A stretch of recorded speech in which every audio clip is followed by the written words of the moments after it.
Mega డిఎస్సిలో selection కావడం జరిగింది.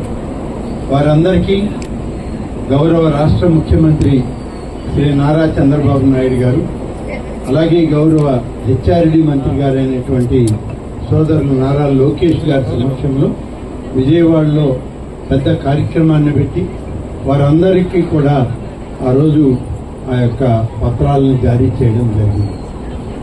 మళ్ళీ ఒకసారి ఆత్మకూరు నియోజకవర్గంలో ఈ యొక్క ఉద్యోగ అర్హతలు పొంది ఉద్యోగాలు పొందినటువంటి వారందరినీ కూడా ఒకరోజు ఇక్కడ చేర్చి వారందరికీ కూడా సన్మానం చేయాల్సినటువంటి అవసరం ఉంది.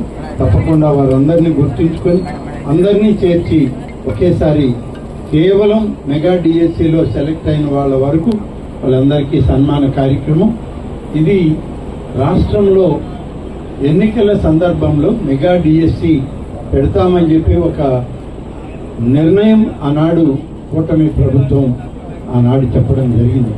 చెప్పిన మేరకు దీనిలో నుంచి మెగా డిఎస్సి పెట్టడం 15 మాసాల్లో అన్ని రకాల పరీక్షల్లో ఉత్తీర్ణులై వాళ్ళు ఇవాళ ఉద్యోగాన్ని పొందడం జరిగింది.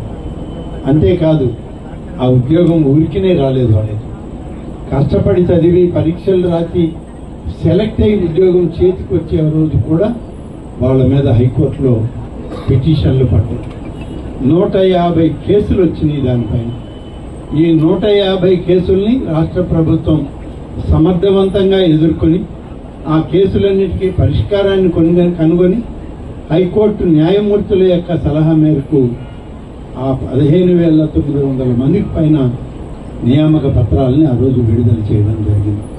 ఆ విధంగా ఈ మెగా డిఎస్సిలో మేము ఏదైతే చెప్పామో చెప్పినవన్నీ కూడా నెరవేర్చినటువంటి ప్రభుత్వంగా శ్రీ ముఖ్యమంత్రి గారు చంద్రబాబు నాయుడు గారు కానీ శ్రీ నారా లోకేష్ గారు కానీ చేసినటువంటి కృషి మనం అందరం కూడా కొనియాడదగినటువంటిది అని చెప్పి ఈ సందర్భంగా తెలియజేస్తూ వారిద్దరికి కూడా మన నియోజకవర్గంలో మరి ఈ ఉద్యోగ అర్హత పొంది నియామక పత్రాలను పొందినటువంటి వాళ్ళందరూ మరి ఎప్పుడూ తెలుగుదేశం పార్టీకి జాతీయ స్థాయి నాయకులైనటువంటి చంద్రబాబు నాయుడు గారికి లోకేష్ గారికి మనం ఎప్పుడూ రుణపడి ఉంటామని చెప్పి తెలియజేస్తూ మరి వారందరికీ కూడా అభినందనల్ని శుభాకాంక్షల్ని తెలియజేస్తా ఉన్నారు.